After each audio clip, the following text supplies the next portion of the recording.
Hello guys, Aminizle here, and this is my first look at Darius. I'm just gonna go over his abilities real quick before I jump into some gameplay footage. His passive is Hemorrhage, and attacks and damaging abilities cause enemies to bleed for 12 plus 8 magic damage over 5 seconds. Stacking up to 5 times, Darius gains 5% movement speed for each bleeding enemy champion. Okay. What that basically means is every single time you hit an enemy, whether it's with your basic attack or with your ability, you put a stack on it, which can stack up to 5 times, and it does some damage over time. Do not underestimate this. This really makes a huge difference. For every champion that's bleeding, you get a 5% movement speed. So if you hit your Q, which is a spinning slash, and you hit 5 champions, then you will get 25% increased movement speed. Right, his first ability is Q, which is Decimate, and it has a pretty short cooldown, only 9 seconds, and it only gets shorter. Deals 70 physical damage to all nearby enemies in a circle. Champions in the outer half of the ability are struck by the blade take 50 additional damage. So as you can see on the screen, I'll try to move here a bit. Here. So what you can see is the inner circle. If your enemy is hit by that, so if you're standing right next to him and you're auto attacking him, then it only does 100% damage. But if it's in the outer circle, say he's running away or you're running away, then it does 150% damage, which is really good. Also, this applies 1 stack of Hemorrhage on any and every champion that hits. Very handy. Okay, Crippling Strike is W. Also on a very short cooldown, only 8 seconds, and it gets a lot shorter. The next basic attack deals 120 damage, slows the target's movement and attack speed by 20% for 2 seconds. Okay, 2 seconds may seem very short, but trust me, that's all it takes for him to destroy you. And by the way, once you are level 18 and you have at least 15% cooldown reduction, 2 seconds is the cooldown basically that you have on your Crippling Strike. So you can use this, you can perma-slow them, that's what I'm trying to say. Crippling Strike's cooldown is reduced by 1 second for each stack of Hemorrhage on the target. Here you go. So his E, which is Apprehend, has a passive component and an active component. The passive component grants you 5 armor penetration. Now this gets, every single point you put in this, it will get increased by 5%. So if you have this at level 1, then it will be 5%. If you have this rank 2, then it will be 10%, 15%, etc., etc. So it goes really easy, really well. Pulls in all enemies in front of Darius. Now you have to understand, it says all enemies. So it's not like Blitzcrank's arm grab where he just grabs one thing and you have to hit it perfectly. No. If there's a ridiculous amounts of minions in front of you and a champion standing right behind the minions, you will grab the champion and the minions. You can grab a neutral creep from the jungle over the wall, so you can basically pull blue buff through the wall and steal him very easily. Also same thing with red buff and other buffs. Here we go. His ultimate, this is really the sickest ultimate in the game. This is the reason why I'm buying this champion. This is the moment it comes out. Noxian Guillotine. It has a 100-second cooldown. Oh man, it's so sick. Watch this. Leaps to target enemy champion and strikes a lethal blow, dealing 160 true damage, which scales with your AD, attack damage. The more attack damage you have, the more this sucker will kick the crap out of everybody. It is true damage. You cannot build anything against this other than health. For each stack of Hemorrhage on the target, Noxian Guillotine deals an additional 20% damage. You can have 5 stacks of Hemorrhage on a person, and that will make you deal 200% of the damage. So it says here, right here, maximum damage 348. Okay? Now, keep in mind, so a champion, say level 6, will probably have, what, 1,000, 1,200 health, right? You use this on the champion, okay? You will knock off 1/3 of his health right there. Then you also have your passive, which is again like gonna be like, say you have 5 stacks, it's gonna be another 100 health right there. Just these two things, your passive and your ultimate, takes off like, I'd say about 50% of his health. That's something to be scared of.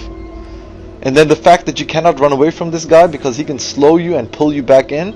And the fact if you do manage to get a little bit of distance, he will still hit you. He will still hit you and do tons of damage. Now, another thing about his ultimate is the cooldown is refreshed if Noxian Guillotine kills the target. This means that if you use this as a killing blow on any champion, you can use this immediately again if you have 100 mana. Just think about the pentakills right there. Alright, it's time for some game footage. Let's do this. For runes, I went AD red, armor yellow, magic resist per level blues, and attack damage quintessences. You don't need to have armor penetration on him. You're gonna get that from your masteries anyways, and you're gonna get that from your E ability. So you do not need to build a brutalizer anyways. No brutalizer and no armor penetration reds.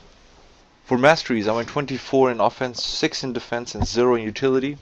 I made sure to grab every piece of armor penetration and in offense that I could find. And in defense, I took magic resist and armor just for the sake of laning. Alright, so this is the point where all you guys have been waiting for. The first items that I took were boots and 3 health pots. The first ability that I took was my Q. That was for harass. In the beginning, I'm gonna be missing my Q a few times because I didn't know the range of it, and I was trying to hit it at basically at max range. My summoner spells that I took were ignite and exhaust. I don't recommend using exhaust on him. He doesn't have any escape mechanisms, and ghost and flash are much better. But however, I do recommend you take ignite on him always, regardless of what role you're playing. Because the ignite just works really well with his passive. Darius is one of the few champions, or only champion actually, that I can think of that has a recall animation. So whenever you press recall, he raises his axe in the air and he goes back. So here we're going to be harassing each other with our Q. He was able to land an auto attack and a Q on me. That's why I took so much damage.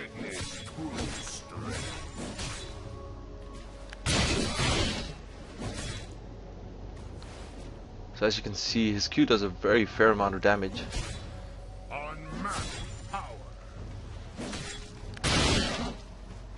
So here we're just harassing each other. I have health pots, so I'm able to regain health while he only has endurance, so he has to hit in order to get a little bit of health back, but that's really not that much. I take my E first as my second ability because I was hoping I could pull him into the turret. Unfortunately, that was not the case. Stay alert.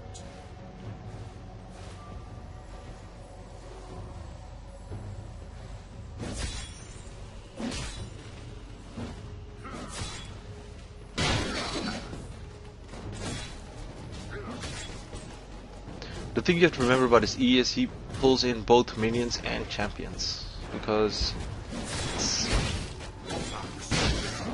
so whatever's in front of you, you'll be able to pull that in. So here I pull him in, hit him with my Q, exhaust him, ignite him, take my W, and finish him off. So I get my first blood, 400 gold. I do make the mistake of just sticking around.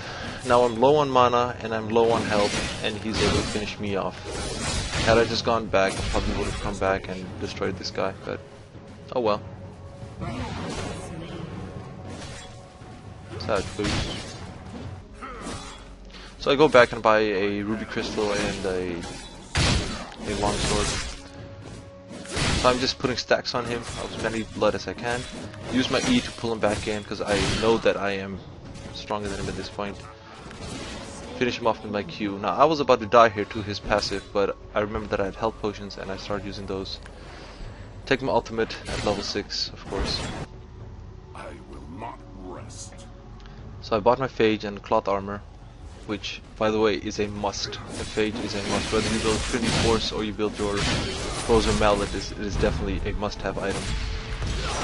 5 stacks and my ultimate, and boom, down he goes. His ultimate, in my opinion, is one of the most satisfying ultimates in the game. So as you can see, I finished him off with my ultimate, and my ultimate has no cooldown. Had I used it before and he didn't die from it, then it would have been on cooldown right now.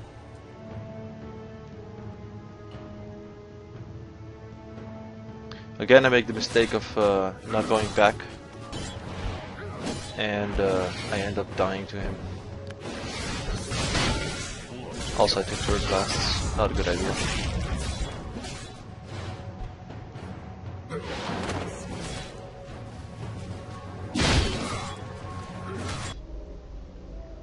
I have red buff, and I'm very confident. Like right now, he has 5 stacks. As soon as you see the thing above his head, then the skull, then you know that he has 5 blood stacks, and that's the point where you want to use your ultimate. Ignite, red buff, basically stacks so well with him. I miss my E.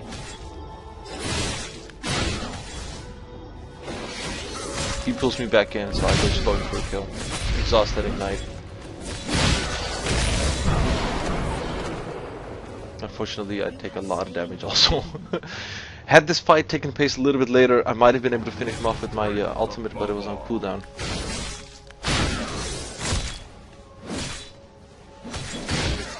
So I'm saving my E for when he starts running away, if he does run away. Which he doesn't. Death by my hand. Stay alert. Now I've finished off my frozen mallet and got a vampiric scepter. Once you build a frozen mallet on him, there is no way the other person is gonna escape from you. Look at this slow. He's so tanky, and still he's able to just stick to his target. Notice how low the cooldowns are on his W once you have 5 stacks of hemorrhage on the enemy. It's about 2 seconds.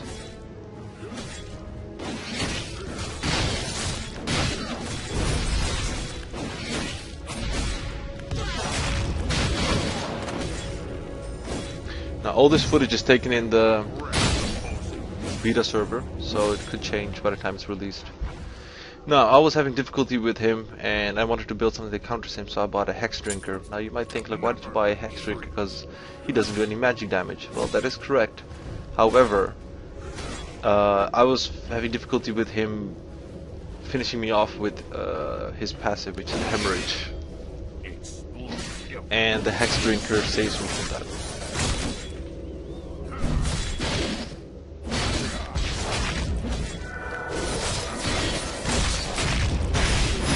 Here we go. I would have died here to the passive, but the Hex Drinker pops up and I'm able to survive.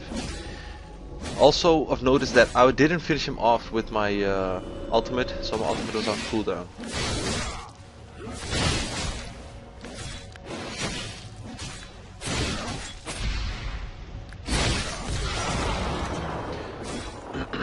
You can tell how the enemy has 5 stacks on him when the skull appears above their head. Also, you can use your W to do more damage to turrets, push faster.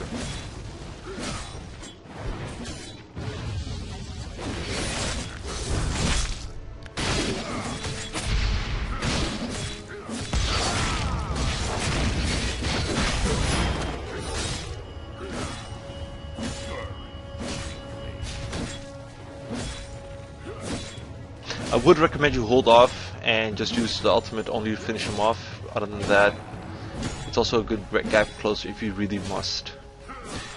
I hope you guys enjoyed this. It took me a very long time to make. I want to show a little bit more, and that is that you can use your E to pull minions over the wall and basically steal them.